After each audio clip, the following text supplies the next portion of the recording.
A oração é o cheque que garante a realização do sonho. A oração move a poderosa mão de Deus. A mão de Deus é tão poderosa que não apenas pode mudar o destino de uma pessoa, como também a história da humanidade.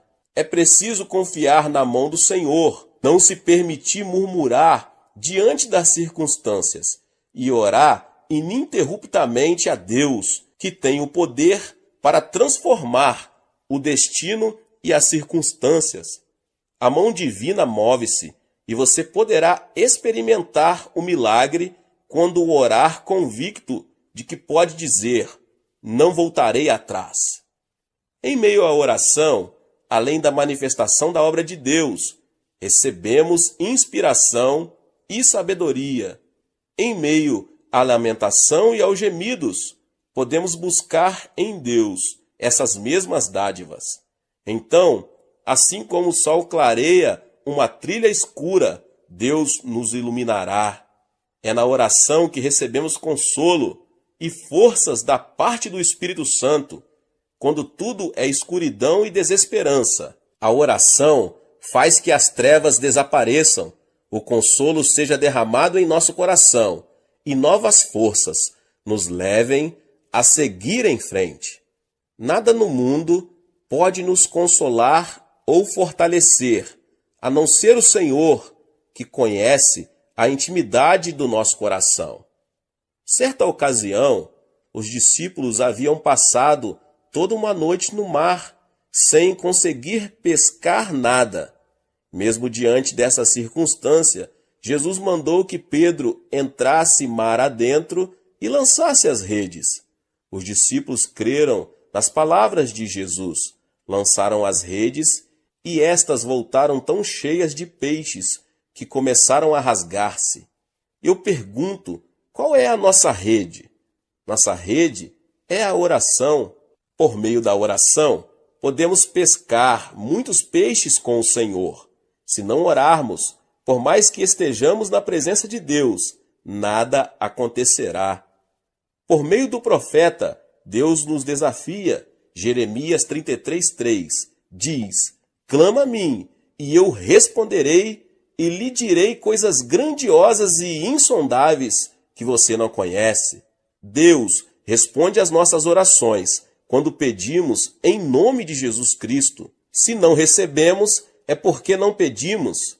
Isso é o que a Bíblia ensina. Se estamos em alto mar, ou seja, na presença de Deus, devemos clamar ao nome de Jesus Cristo dia e noite e lançar as redes de nossas orações. Durante a construção do templo da Igreja do Evangelho Pleno de Ioido, enfrentei momentos de grande frustração.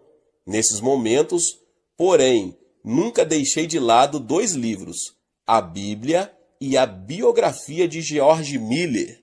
Miller era alemão e sonhou em servir a Deus na Inglaterra.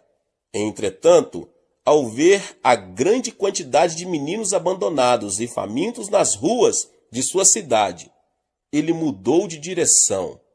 Lembrou-se do que diz o salmista, Salmos 68:5. Pai para os órfãos e defensor das viúvas é Deus em sua santa habitação.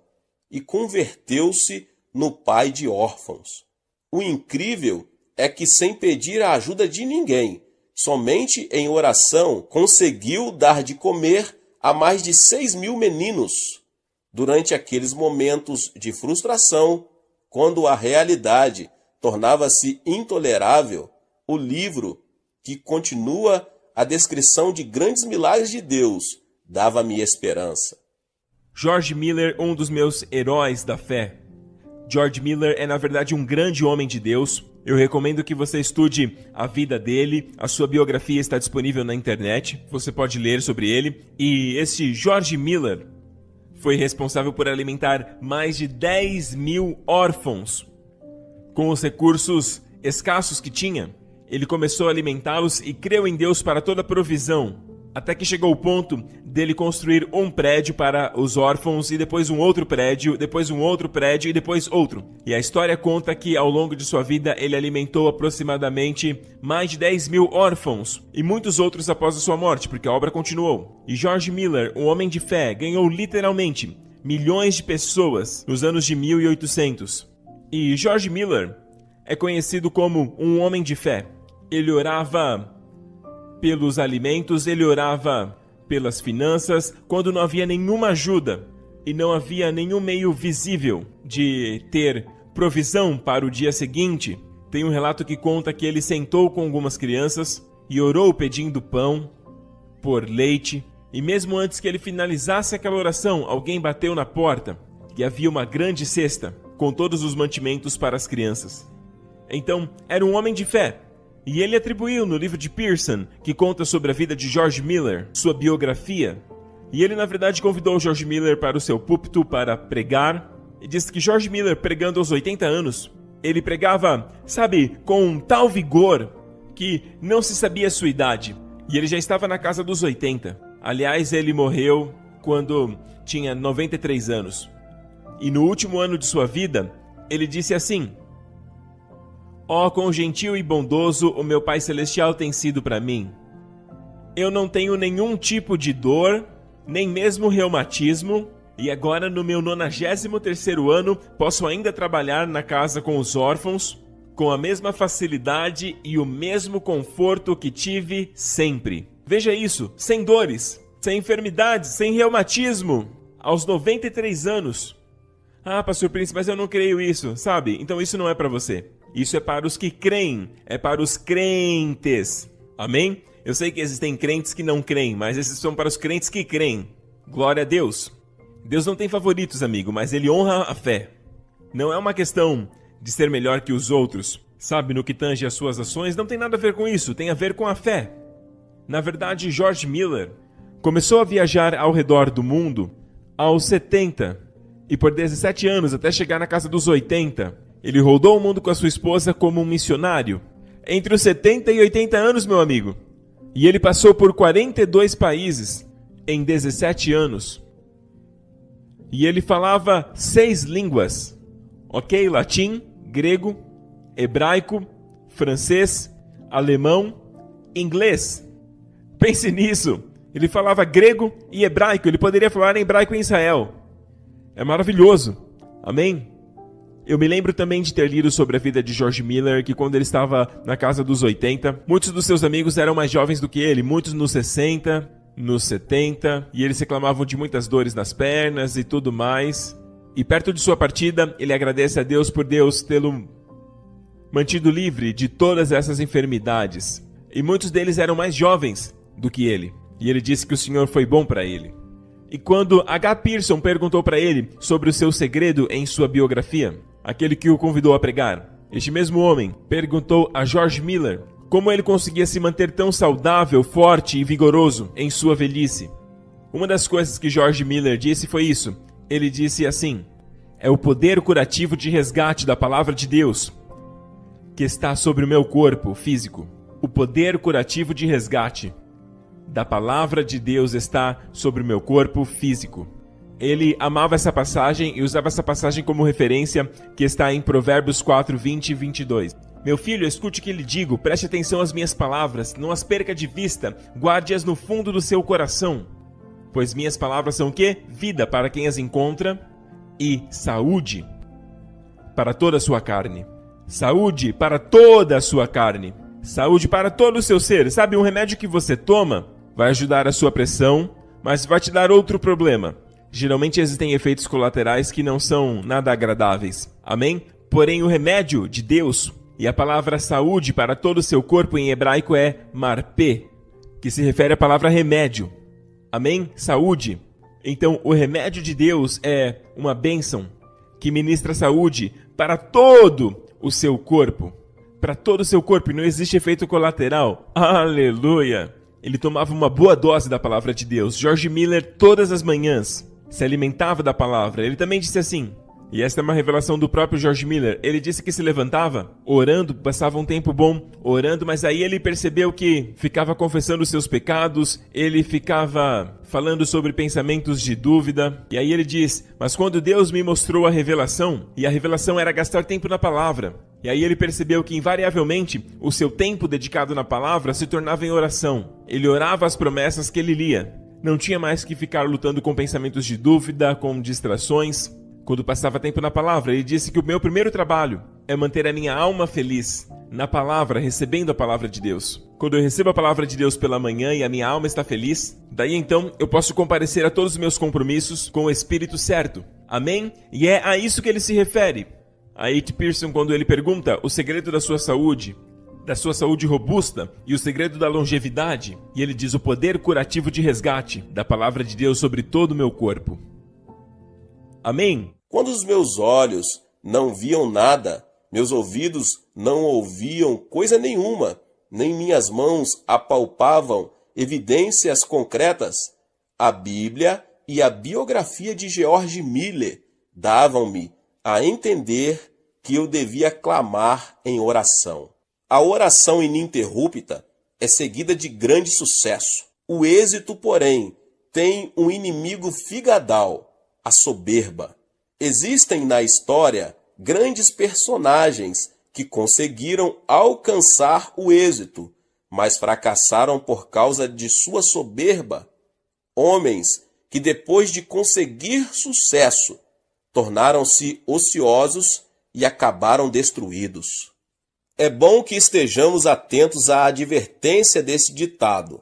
Depois de haver ganhado a guerra, não tire a armadura de imediato, tampouco desamarre os cordões de seus sapatos. Precisamos tomar cuidado para que, depois de vencida a guerra, a soberba nos leve a ser atacados outra vez pelo inimigo. Isso pode acontecer em nossa vida. Agimos como se tudo tivesse sido conseguido, mas a realidade pode ser outra. No momento em que nos deixarmos dominar pela soberba, tudo o que foi conseguido pode tornar-se em espuma. Se alcançarmos êxito, orar nos ajudará a manter o que alcançamos. É na oração que nos mostramos humildes diante de Deus e recebemos um sonho maior da parte dele. Comece a orar não somente por suas necessidades, como também pela manifestação do reino de Deus aqui nessa terra. É primordial que os cristãos saibam ordenar corretamente suas prioridades. Sem dúvida, a maior delas deve ser Deus e amar aos outros como a nós mesmos. Lamentavelmente, meus irmãos, vejo muitas pessoas que inclinam a balança por um lado apenas. Amam a Deus, mas não amam o seu próximo. Muitos problemas sociais hoje são produto do egoísmo. Egoístas vivem de orgulho próprio, arrogância e injustiça. Isso traz muito prejuízo e faz com que muitos de seus próximos sofram. A relação com Deus é importante. No entanto, a relação com o próximo é de suma importância. Não amar ao próximo, mas amar a si mesmo não é aceitável na presença de Deus. Uma vida espiritual saudável e ideal mantém o equilíbrio vertical, amar a Deus, e horizontal, amar ao próximo. Amar a Deus e ao próximo. As prioridades devem ser ordenadas sobre essa base. E uma vez fundamentadas nisso, deve-se orar, pedir e praticar. Todo aquele que falhar em distinguir as prioridades maiores e menores encontrará o fracasso. Todo jovem que não tenha se esforçado vai se arrepender em sua velhice. Então, como organizar e reordenar nossas prioridades? Jesus explica com muita clareza no texto que acabei de nos falar. Busquem, pois, em primeiro lugar o reino de Deus e a sua justiça, e todas essas coisas lhes serão acrescentadas. Mas devemos buscar o reino de Deus. Devemos buscar primeiramente o reino de Deus. Isso implica buscar o reino de Deus por meio da cruz. O exército desse reino é composto por almas salvas de seus pecados pelo sangue de Jesus. Nenhum cristão participante desse grande exército, guarda sua esperança e seu propósito aqui na terra, mas no reino de Deus, que permanece para sempre. Para o cristão, a vida terrena é apenas uma viagem em direção ao reino, o que implica manter um alto grau de fé. Depois de Adão, o reino de Deus começou a ser proclamado com a vinda de Jesus Cristo a este mundo, que estava submerso no pecado, na injustiça, na maldição, na enfermidade, na pobreza, na morte e outras coisas mais. Jesus, por meio de sua vida, revelou que as características do reino de Deus eram o perdão dos pecados, a plenitude do Espírito Santo, a bênção de Abraão, a saúde, a abundância, a riqueza e a vida eterna. Então devemos orar para que essas mesmas características não somente transbordem em nosso ser, como também na vida de nossos semelhantes. Devemos também buscar a justiça de Deus. Nosso dever não consiste somente em buscar o reino de Deus, mas também em fazer todo o possível para que sua justiça seja manifestada no mundo. Os cristãos devem fazer fluir a justiça de Deus em suas próprias vidas. Deus se agrada do justo. É importante também nos ocuparmos da justiça no campo social. Jesus esteve com pecadores, pobres e doentes. Converteu-se em seu amigo e salvador. Jesus trouxe justiça à sociedade. Nós, que nos identificamos como discípulos de Jesus, devemos imitá-lo, esforçando-nos na justiça social. Outra coisa importante é a justiça no âmbito nacional, que não deve estar fora do interesse dos cristãos. É lamentável saber que na Coreia temos injustiça continuamente presente. É triste que o Evangelho não tenha conseguido mudar as estruturas da sociedade coreana ainda.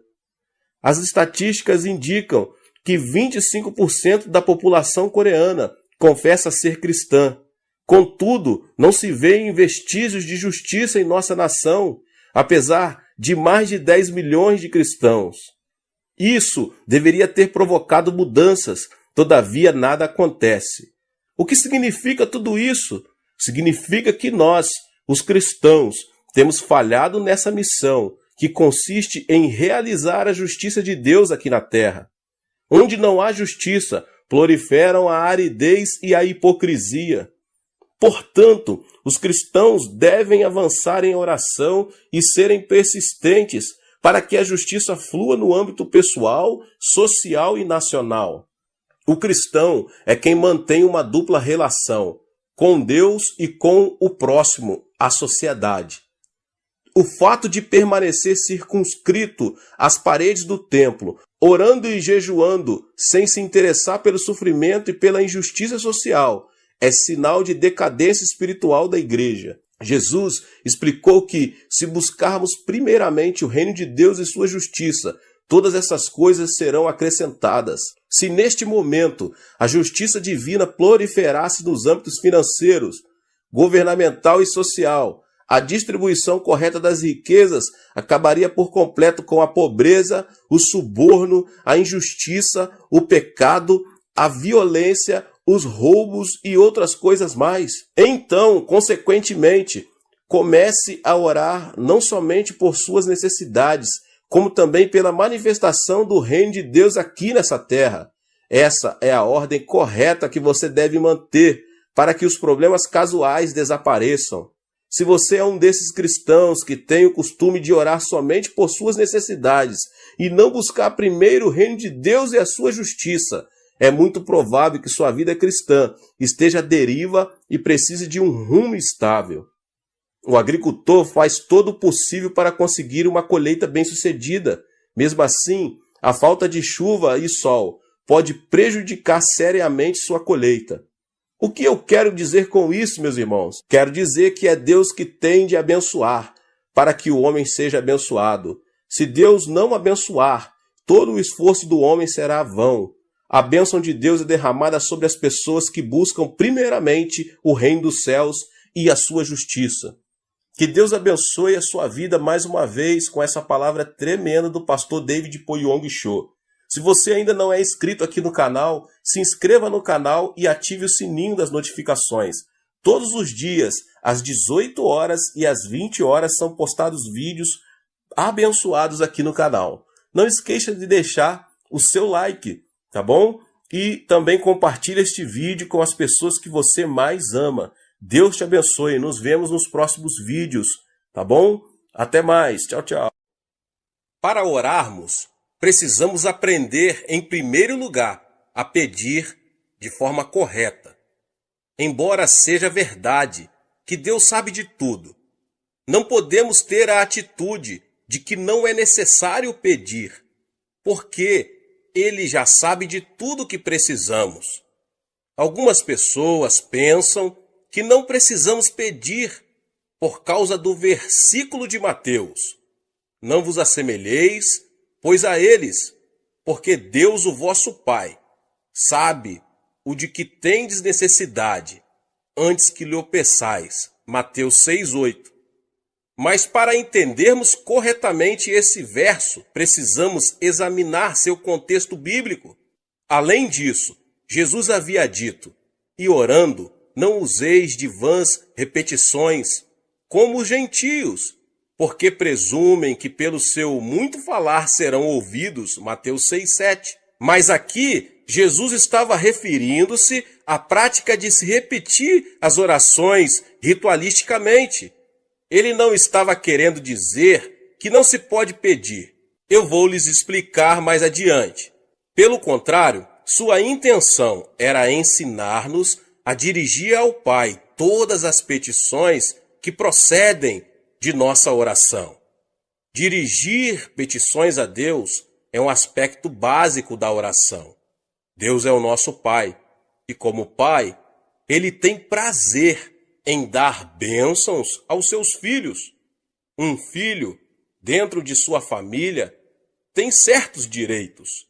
Jesus Cristo, o Filho de Deus, nos assegura: naquele dia, nada me perguntareis.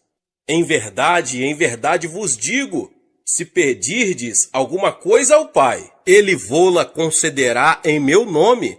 Até agora nada tendes pedido em meu nome. Pedi e recebereis, para que a vossa alegria seja completa. João 16, 23 e 24. E no versículo 27, ele mostra por que isso acontece desse jeito. Porque o próprio Pai vos ama, visto que me tendes amado e tendes crido que eu vim da parte do Pai. O Pai nos ama porque cremos em seu Filho. Portanto, somos participantes da herança do Filho unigênito de Deus. Deus é muito bondoso, meus irmãos e irmãs. Ele quer dar-nos todas as boas coisas, desde que lá peçamos. Ora, se vós, que sois maus, sabem dar boas dádivas aos vossos filhos, quanto mais vosso Pai que estás nos céus dará boas coisas ao que lhe pedirem. Cristo veio a este mundo para proporcionar redenção e restauração ao homem caído. Quando Cristo estava preso na cruz, Deus estava cumprindo as condições necessárias para que a humanidade pudesse voltar a ter comunhão completa com Ele. Paulo disse o seguinte, a saber, que Deus estava em Cristo, reconciliando consigo mesmo o mundo, não imputando aos homens as suas transgressões, e nos confiou a palavra da reconciliação. Com base na obra reconciliadora do Pai, todos nós temos a possibilidade de sermos salvos. Mas a salvação tem que ser pregada até os confins da terra, oferecendo a todos os homens a oportunidade de aceitarem ou rejeitarem o Evangelho, a boa nova de que o preço já foi pago e que todos os homens podem ter acesso direto a Deus. Mas para receber essa grande bênção da salvação, os homens terão que pedi-la pelo arrependimento. Eles devem pedir a Cristo que lhes perdoem os pecados. Devem pedir a Cristo que entre em seu coração. Embora o dom da salvação esteja à disposição de todos, Só podemos apropriarmos dele pedindo.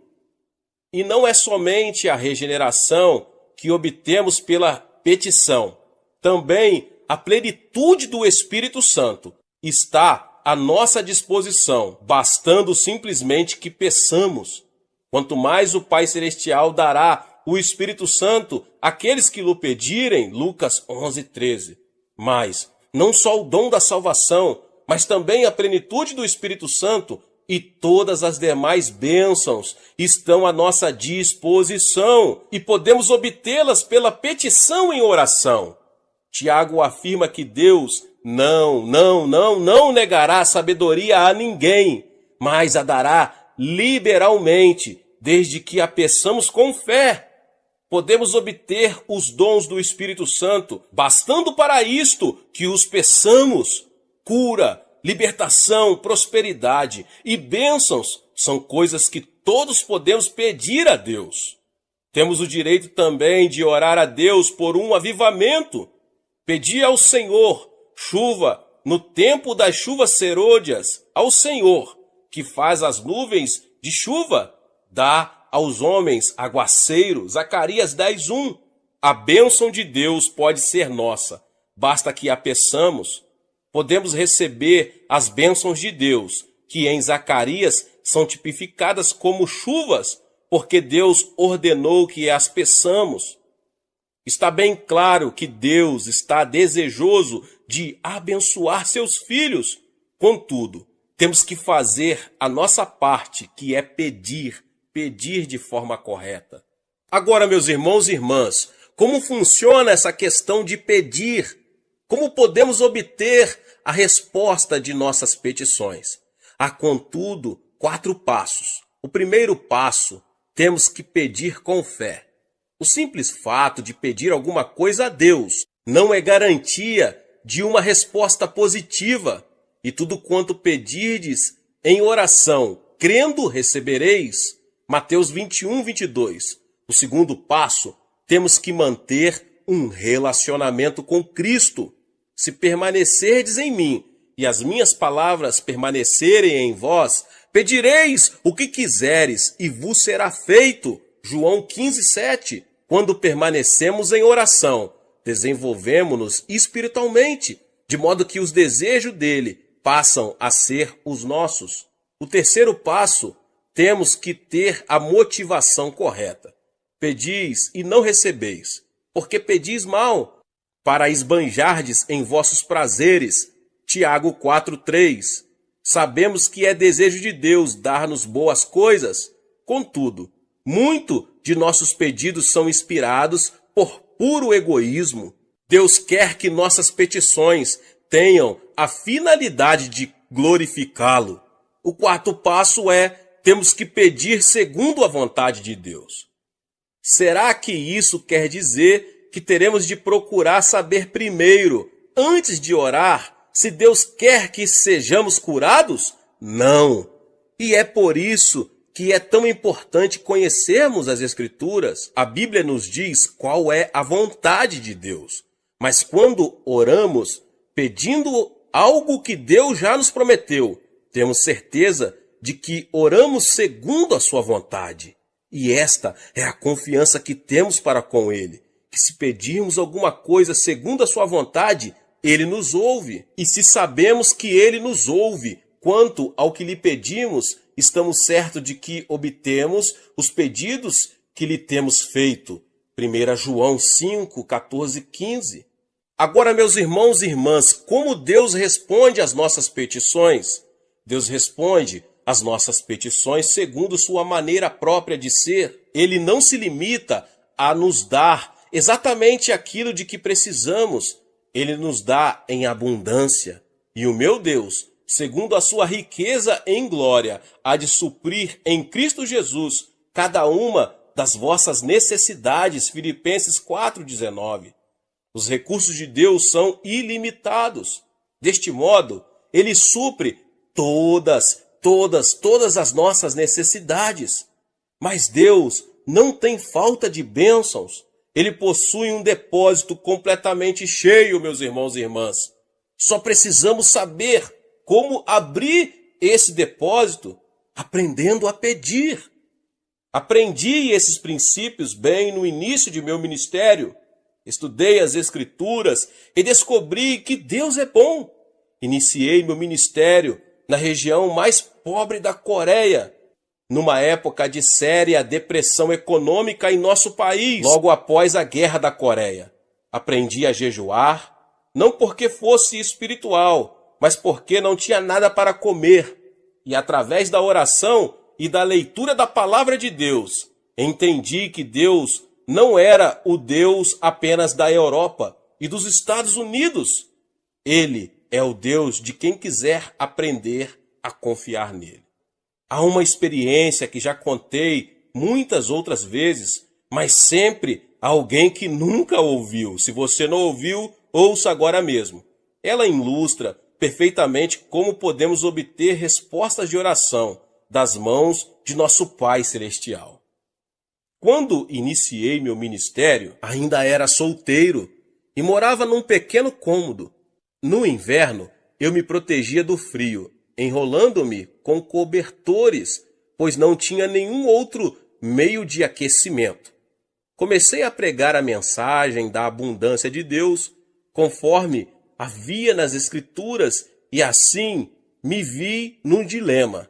Se Deus era tão bom, se possuímos tantos e tão vastos recursos, por que eu era tão pobre? É uma pergunta que muitas pessoas estão fazendo, principalmente no país em desenvolvimento. Um dia percebi que precisava de 3 coisas. Como não tinha um veículo para visitar os membros de minha igreja, precisava de uma bicicleta. Precisava também de uma escrivaninha, pois não tinha onde colocar a Bíblia. E resolvi pedir a Deus uma cadeira também, pois precisava dela para a mesa. Hoje, essas 3 coisas podem parecer insignificantes, mas há mais ou menos 25 anos eram coisas raras em nossa região. Contudo, com toda a confiança, pedi a meu Pai Celeste essas 3 coisas, uma cadeira, uma mesa e uma bicicleta. E apresentei essa mesma oração a Deus durante vários meses, achando que se repetisse continuamente, por fim, Ele me ouviria e me atenderia. Mas 6 meses depois, fiquei meio desanimado e fiz uma oração desalentado.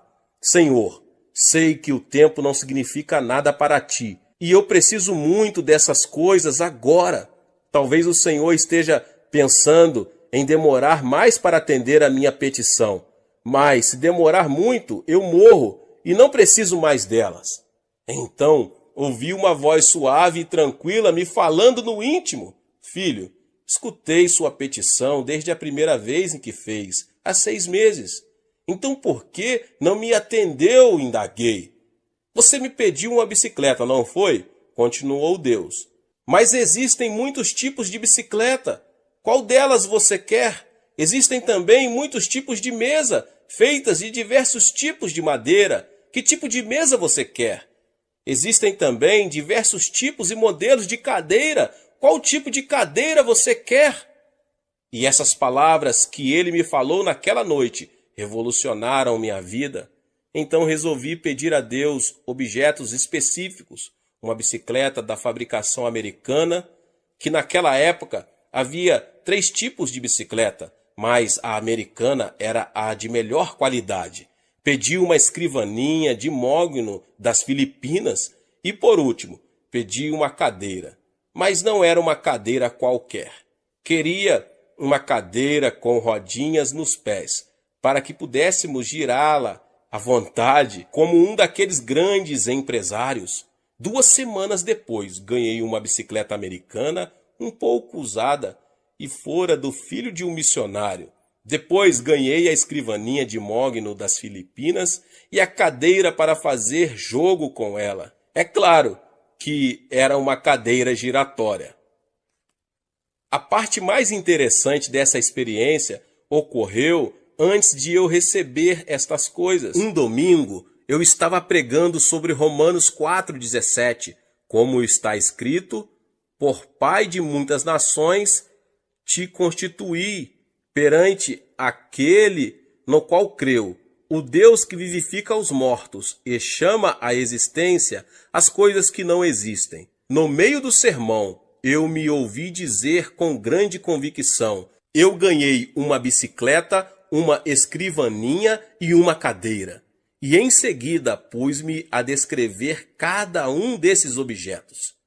Depois do culto, 3 rapazes que hoje estão no ministério me procuraram e perguntaram: pastor, será que poderíamos ver esses 3 grandes presentes que Deus lhe deu?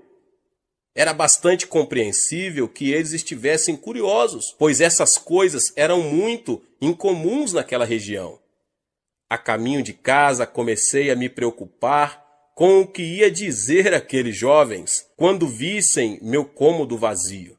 Assim que abri a porta, vi-os correr os olhos pelo aposento desprovido, procurando minha bicicleta, a cadeira e a mesa. Afinal, um deles disse: pastor, onde estão? Indagou com expressão de espanto. Bem aqui, repliquei, apontando para o meu estômago. Deixe-me explicar fazendo uma pergunta. Continuei calmamente, admirado com minha resposta. Onde você estava antes de nascer? No ventre de minha mãe, respondeu um deles afinal. Certo, exclamei. E você já existia antes de nascer? Indaguei, vendo que um brilho começava a surgir no rosto deles. Já, claro que já existíamos no ventre de nossa mãe. Mas ninguém podia ver vocês, sorri. E eles disse qual era a minha condição naquele momento. Estou grávido também. Estou esperando uma cadeira, uma mesa e uma bicicleta de fabricação americana. Concluí todo orgulhoso, vendo a expressão de surpresa que havia no semblante deles, transformando-se em riso. Ora, pastor, então o senhor está grávido, disseram rindo. Tentei pedir silêncio a eles e que não contassem nada para ninguém. Mas uma notícia como essa, um homem grávido, era difícil de manter em segredo. Então se espalhou pelo bairro a notícia de que o pastor da igreja local estava grávido.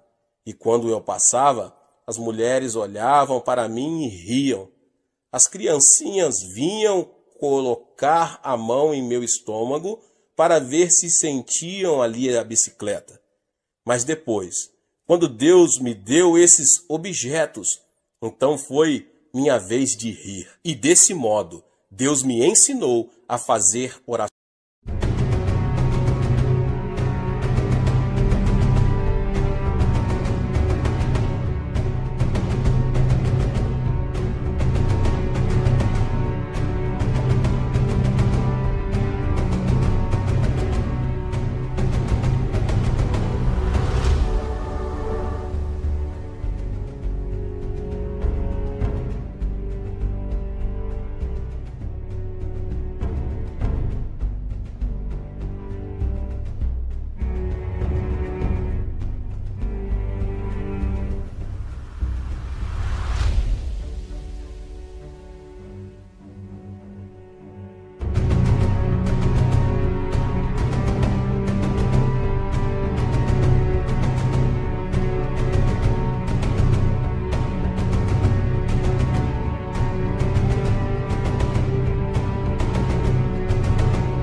Específicas.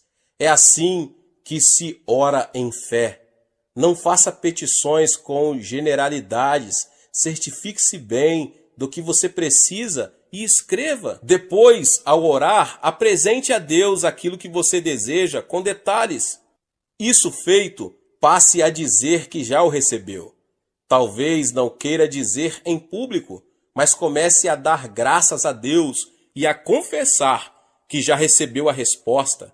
Lembre-se de que se pedirmos com fé, Deus nos dará o que pedirmos. É muito interessante que Deus tenha ensinado isto para um pastor de um pequeno país.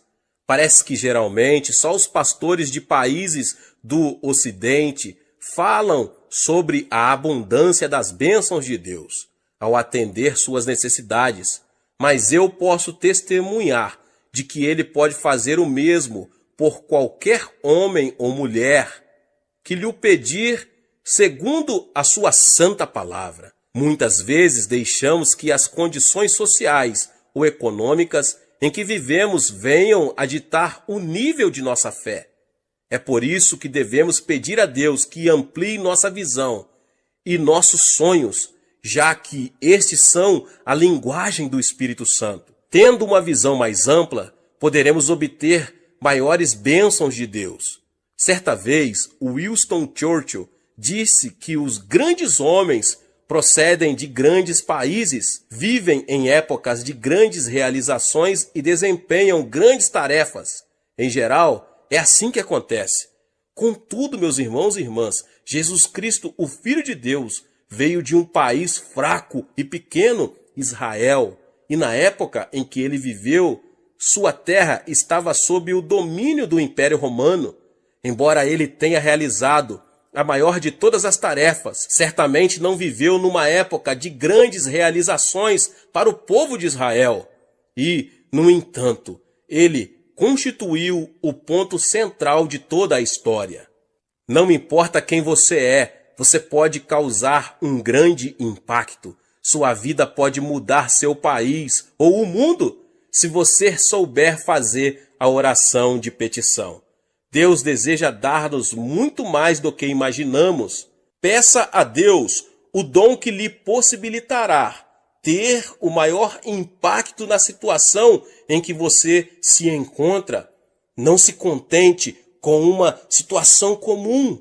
Sou de uma família pobre e de um país pobre e vivia em circunstâncias adversas. Apesar disso, nunca tive de abrir caminho à força para chegar diante dos grandes deste mundo. O dom da graça que Deus me concedeu tem me colocado diante de reis, rainhas, presidentes e de muitos mais notáveis líderes mundiais. Se Deus fez isso por mim, pode fazer por você também. Mesmo que você, que agora ouve essa mensagem, vive num país pobre da América Latina, sua vida pode deixar uma marca profunda nesse país e no mundo.